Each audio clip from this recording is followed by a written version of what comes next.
Баршаңызға сәлем достар. Квалтесте келген информатика пәнінен сұрақтарды ұсынамын. Видео ұнаса каналға жазылып лайк баса кетіңіз. Бірінші сұрақ. Бастау батырмасын ашқаннан кейінгі ашылатын мәзір. Жауап: бас мәзір. 2. Бір уақытта бірнеше терезелермен жұмыс істейтін жүйе. Windows. 3. Ақпаратты алушы нысан. Ақпарат қабылдаушы. 4. Математикалық өрнектерден тұратын мәтіндерді теру үшін пайдаланылатын әсерлер. Жоғарғы және төменгі индекстер. 5. Берілген мысал қай тізімге жатады? Нөмірленген. 6. Бір құжаттың терезесіне келесі терезеге ауысу түрі. Жауап: түр, басқа терезеге ауысу. 7. Алдын ала қарау терезесінің орналасуы. Офис батырмасы басып шығару мәзірінде. 8.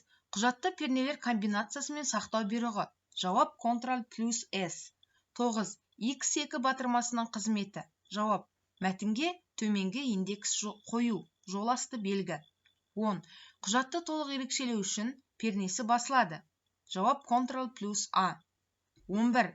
Мәтінде сурет немесе кесте атауларына сілтеме жасайтын басқару элементтер тобы. Жауап: атаулар. 12. Құжаттағы беттің масштабын өзгерту үшін. Жауап: түр, вид бөлімінде. 13. Шекаралар мен құйып бояу сұхбаттық терезесінің шақырылуы. Жауап: жанама мәзірден. 14.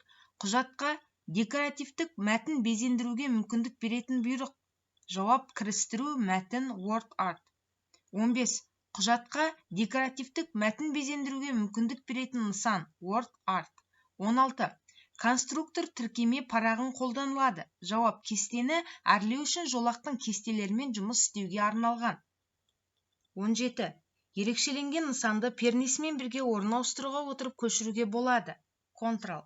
18. Бағанада немесе жолды ерекшелеу үшін қолданылатын бұйрық. Жауап: мензерді керекті ұяшыққа қойып, макет кеспе ерекшелеу. 19.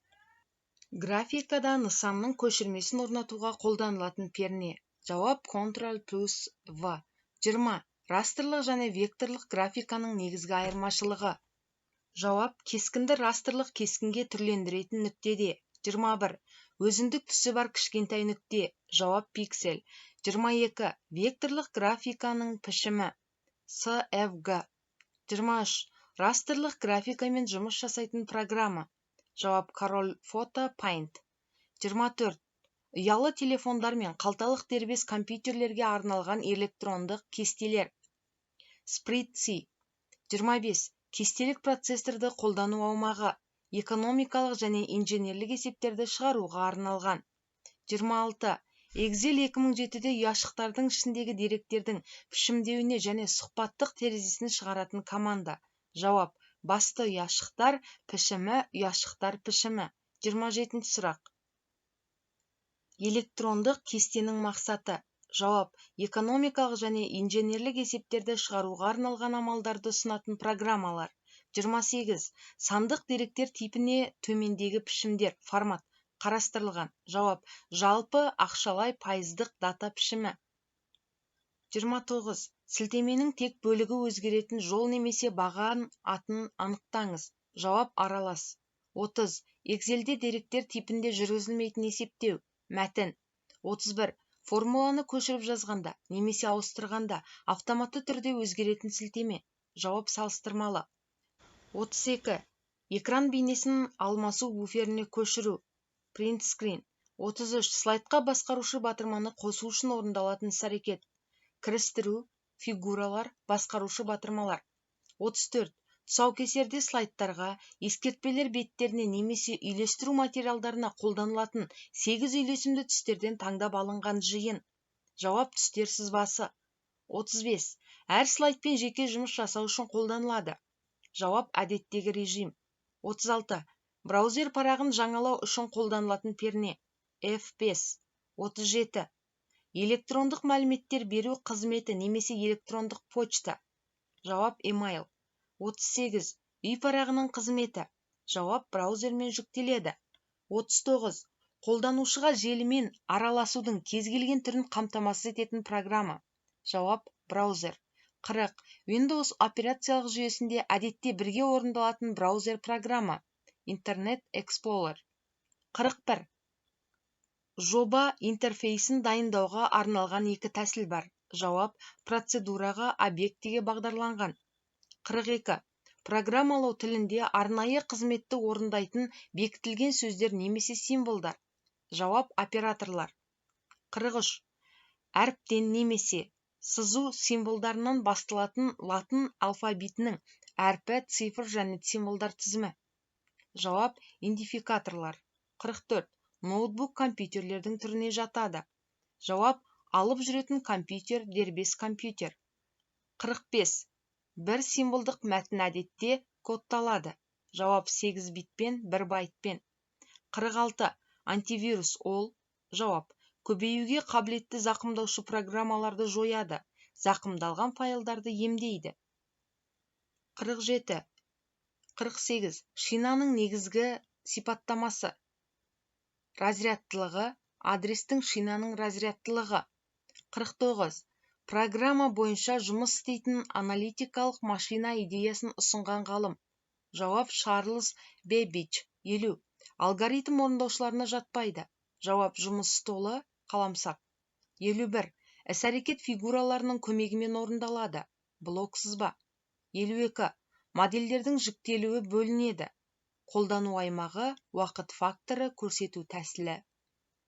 53. Программалық орта көмегімен жүзеге асырылатын ұғымды анықтаңыз. Жауап: дербес компьютерлік модель, компьютерлік модель. 54.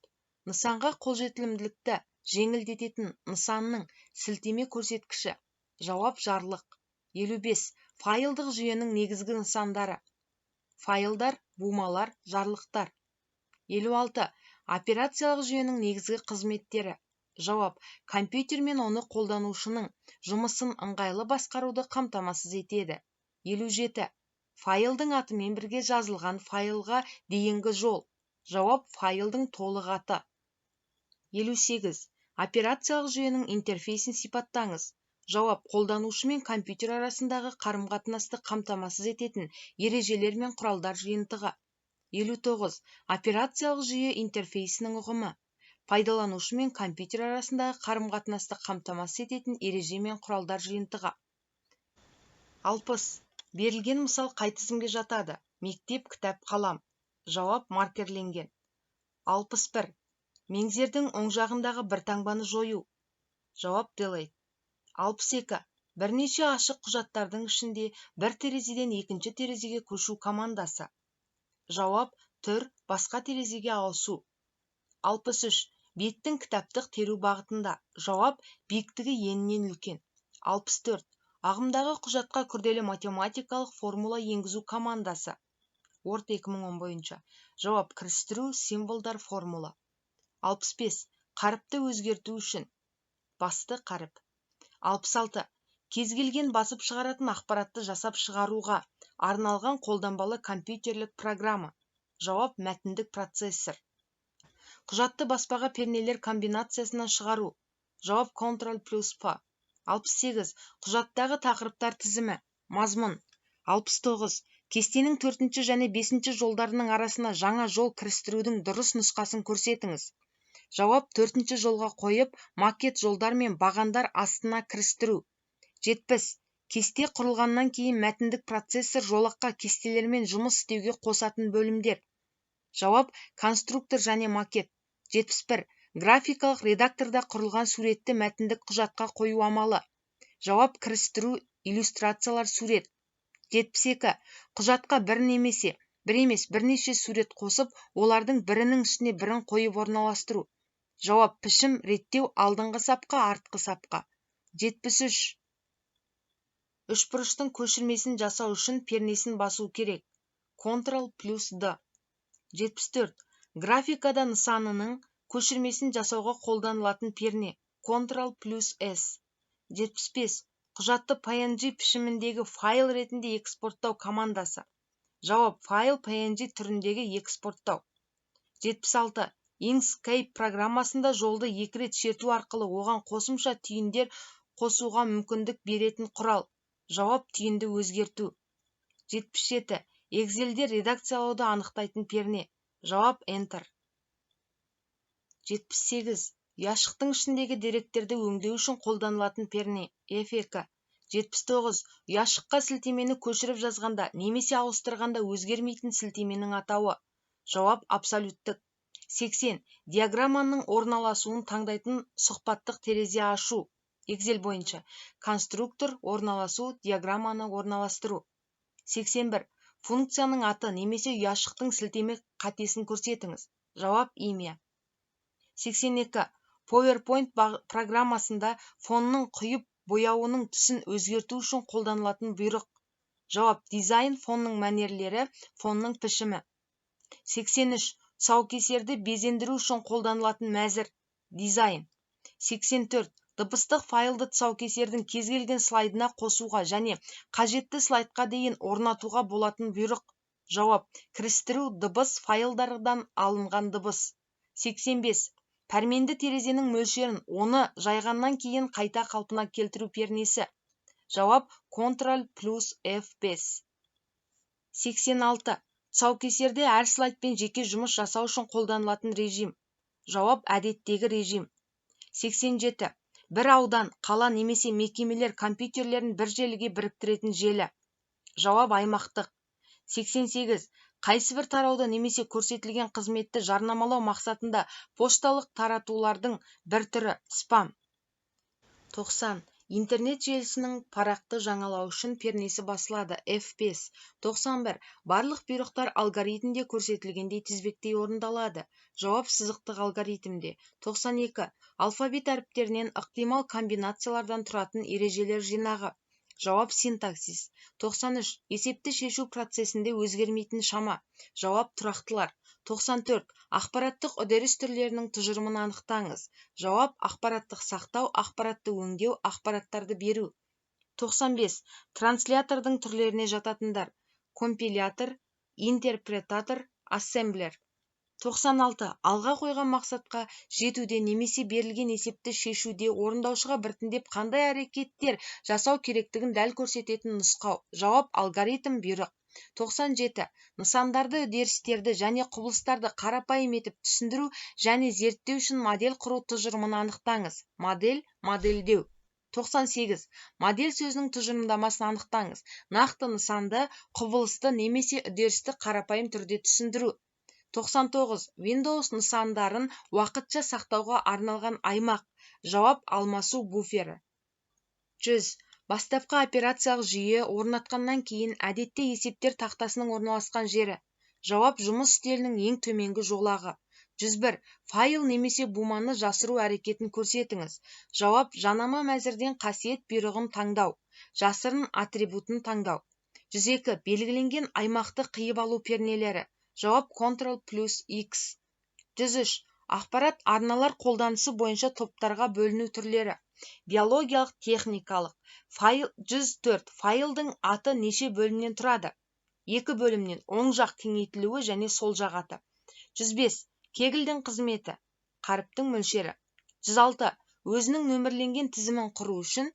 Жауап нөмірдің жаңа пішімін анықтау бұйрығын таңдау. 107. Мәтіндік редакторда жаңа құжат құру командасы. Файл құру.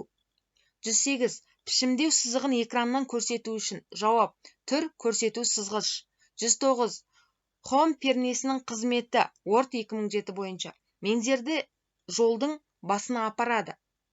110. Мәтінге символ енгізу үшін кірістіру символ. 111. Қаріптер арасындағы интервалды ұлғайған немесе кішірейтуге мүмкіндік береді. Интервал. 112. Қаріптің гарнитурасын таңдауға болатын ашылатын тізім. Жауап Times New Roman. 113. Кіші және бас әріп режимдерін ауыстыруға қосу пернесі. Cap Lock. 114. Алшақ орналасқан іргелес емес жолдарды немесе бағандарды ерекшелеу үшін қолданылатын перне. Жауап Ctrl. 115. Құжатқа фигураларды кірістіру. Жауап кірістіру иллюстрация фигуралар. 116. Мәтінге графикалық сурет орналастыру командасы. Кірістіру иллюстрациялар сурет. 117. Жаңа кесте құру командасы. Кірістіру кесте, кестені кірістіру. 118. Стандартты графикалық редактор. Paint. 119. Растрлық графиканың кеңейтілімі. Жауап GIF. 120. Inkscape программасында жылдам жол жүру құралы, қалам.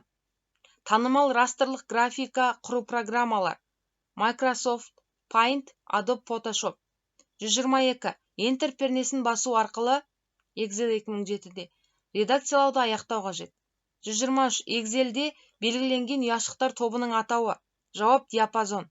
124. Диаграммаларды тұрғызу командасын анықтаңыз. Жауап кірістіру, диаграммалар. 125. Белгіленген диапазонда ұяшық болмаса немесе оның ішінде басқа ұяшықтардың мәнінде қате көрсетілсе. Жауап ссылка. 126. Функциялар шеберін шақыратын команда Excelде. Жауап формулалар, функцияны қою. 127. Ұяшықтардағы деректер төмендегі амалдар арқылы редакцияланады. Жауап формулалар жолында ұяшыққа тінтуірмен 2 рет шертіп немесе F2 пернесін басу арқылы. 128. Дыбысты жазуға және ойнатуға арналған бағдарлама. Жауап фонограф. 129. Тұсаукесер сөзі қай тілден шыққан? Латын. 130. Жаңа слайд қосуға арналған бұйрық. Басты слайд құру. 131. Жаңа, жақында пайда болған жарияланған жаңа әлденені көпшілікке ұсыну тұжырымы. Жауап тұсаукесер. 132. Слайдтарды көрсету.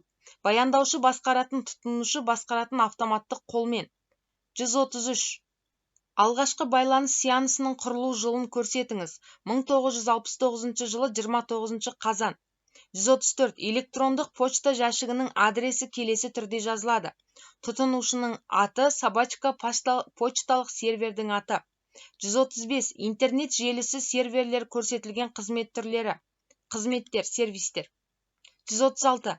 Графика, дыбыс, видеоны қамтитын гипермәтіндік құжаттарды іздеу және қарастыру қызметі. www. 137. Компьютерді телефонға қосу құралы. Жауап модем. 138. Блок сызбада циклдік алгоритмнің жазылу графикасын көрсетіңіз. 6 бұрышта. 139. Егер онда сөздің арасындағы әйтпесе кілттік сөздері қолданылады. Жауап тармақталу. 140. Атауы бар және қандайда бір мәнді сақтайтын компьютер жадындағы ұяшық. Жауап айнымалы. 141. Ақпаратты кодтау әдістері.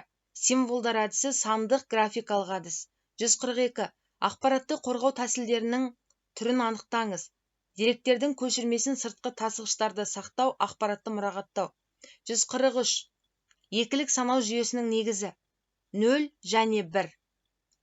144. Алғашқы есептеу құрылғысына жатпайды. Калькулятор, планшет. 145. Процессор сипаттамасы болып табылады. Тактілік жиілік, разрядтылығы. 146. Алгоритмнің анықтамасы.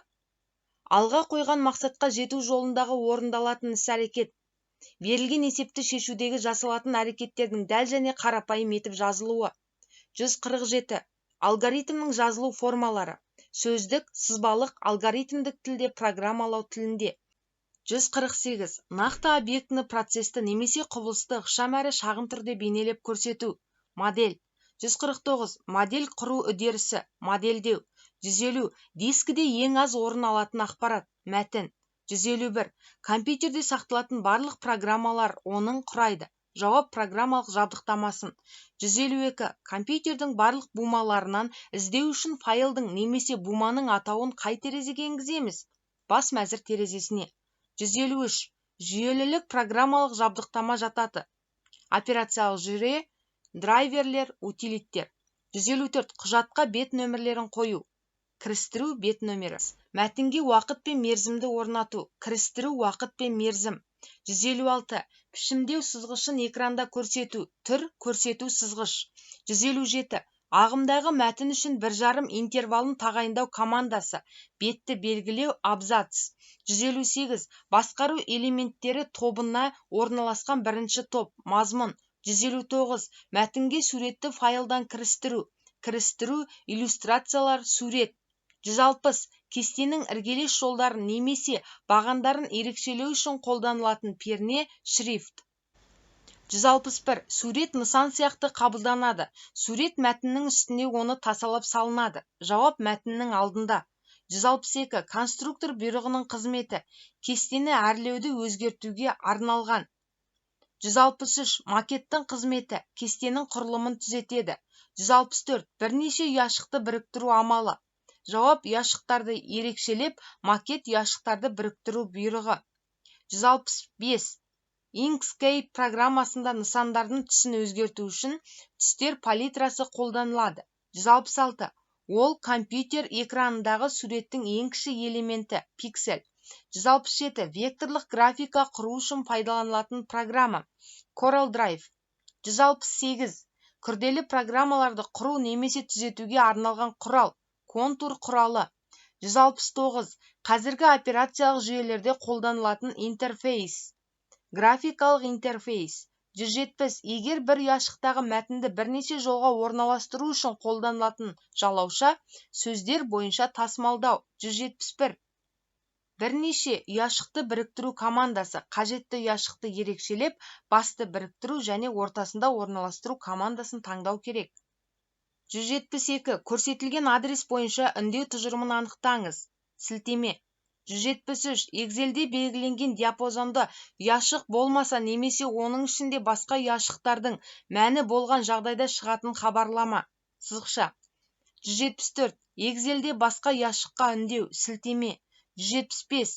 Егер сілтеме көшіріп жазғанда өзгермейтін мәнді анықтаңыз. Абсолюттік. 176. Электрондық кестеде адрестеудің түрлері. Аралас абсолютті салыстырмалы. 177. PowerPoint бағдарламасында нысандарды қосу үшін жауапты мәзір кірістіру. PowerPoint программасында презентацияларды құрудың қандай тәсілдері бар? Қате жауабын көрсетіңіз. Программалық тілде жазу арқылы. 179. Тұсаукесерді көрсетуде әзірлеуге және демонстрациялауға арналған режим. Көрсету режимі. PowerPoint программасында микрофоннан дыбысты қосу амалы. Кірістіру, дыбыс, дыбысты жазу. 181. Есептер аймағының мәзірінде бұйрықтардың толық жиынын бейнелеу. Жауап: Ctrl плюс төмен қарай сілтеме.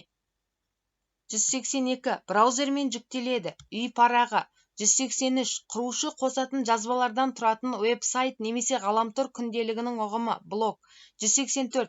Компьютердің қандай желіге қосылғанын анықтау үшін орындалатын іс-әрекет. Пуск басқару панелі, желі, ғаламтор. Интернет желісі серверлері көрсететін қызмет түрлері. Қызметтер, сервис. 186.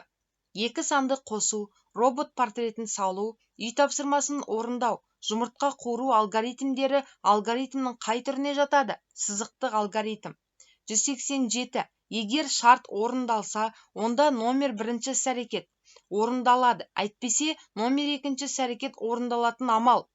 Жауап: тармақталу алгоритмі. 188. Параллелограмма түрінде жазылатын тұжырымды анықтаңыз. Енгізу, шығару мәліметтері. 189. Ақпараттың ең кіші өлшем бірліктері. Бит. 189. Ақпаратты мағынасының тұжырымын сипаттаңыз. Сақтау, түрлендіру, жөнелту, пайдалану. 191. Санау жүйелерінің түрлерін атаңыз. Екілік, сегіздік, ондық, 16-лық, 16-лық, сегіздік, екілік. 192. Шағын көлемді жылдам есте сақтау құрылғысы. Процессор, жедел жады. 193. Жүйелік шинаға жататындар. Басқару шинасы, адрестік шина, деректер шинасы. 194. Кез келген алгоритмнің соңғы бұйрығы, соңы аяқталуы.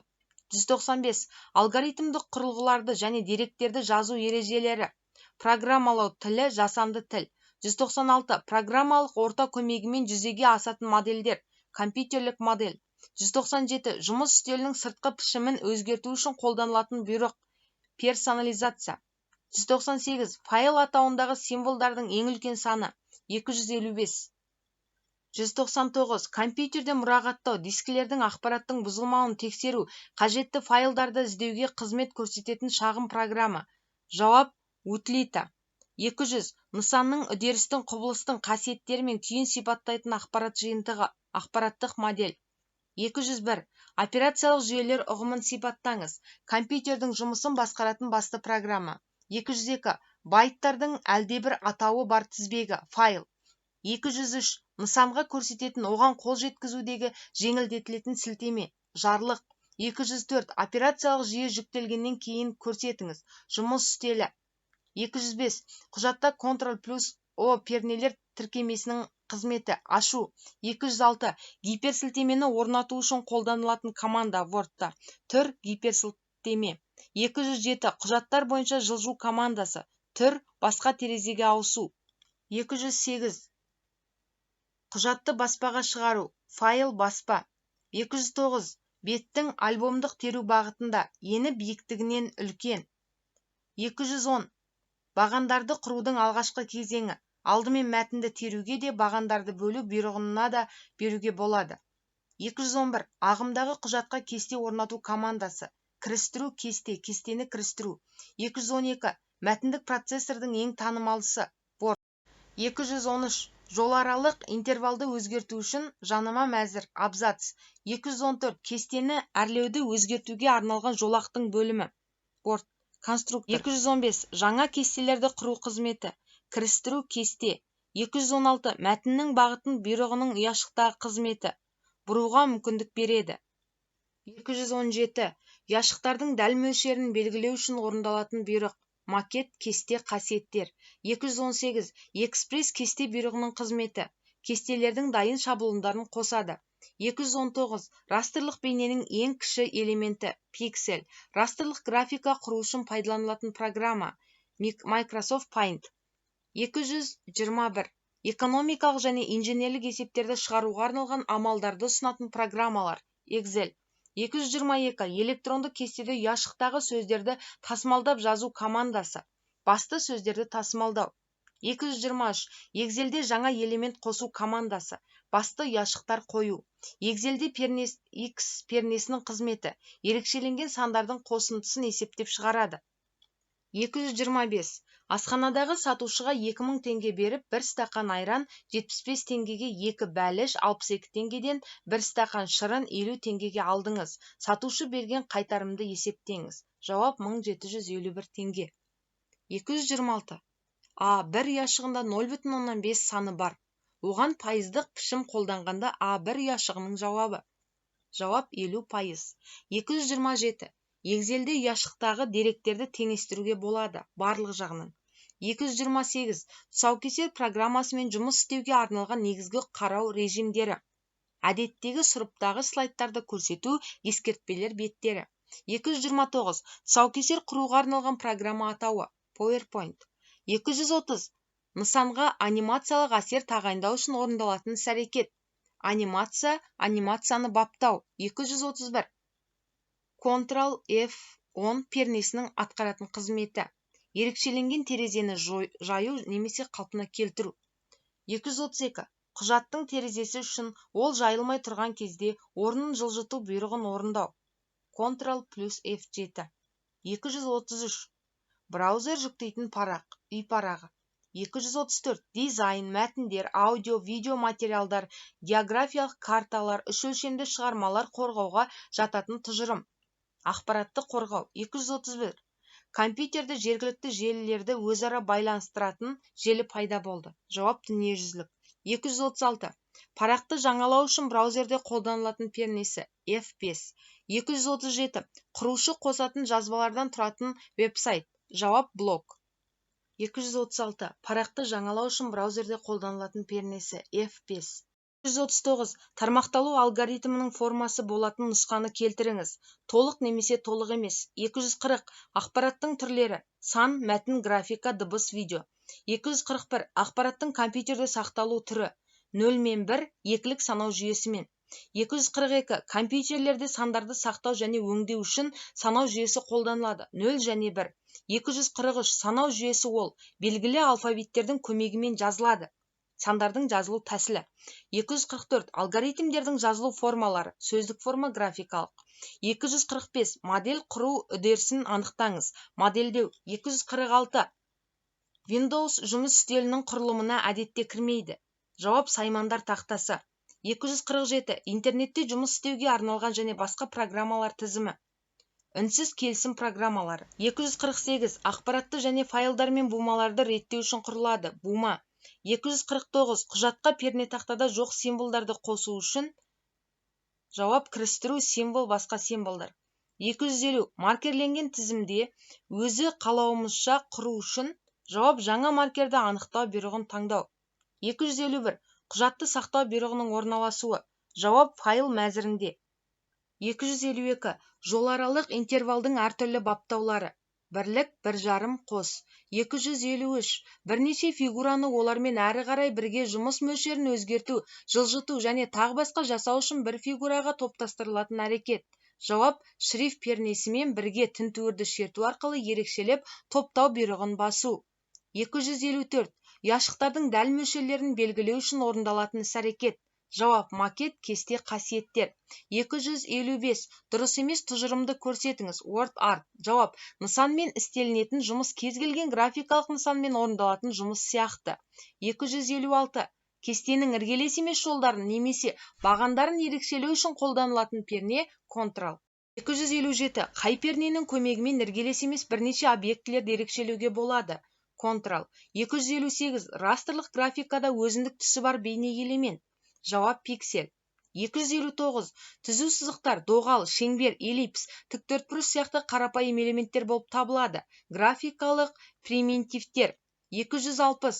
Графиктік кескіндердің түрлерін анықтаңыз. Растрлық, векторлық. 261. Дұрыс емес тұжырымды көрсет. Excelде ұяшықтағы деректерді жоюға арналған команда. Оны ерекшелеп көшіру командасын басу. 262. Excelде ұяшықтың ішіндегі деректерді редакциялау үшін қолданылатын перне F2. 263. Excel кестелік процессорында жол мен бағанның қиылысуы. Жауап: ұяшық. 264. Толтыру таңбасы арқылы прогрессияларды, аптаның күндері мен айларының тізімдерін жасап, ұяшықтың ішіндегісін көшіріп алатын тәсіл.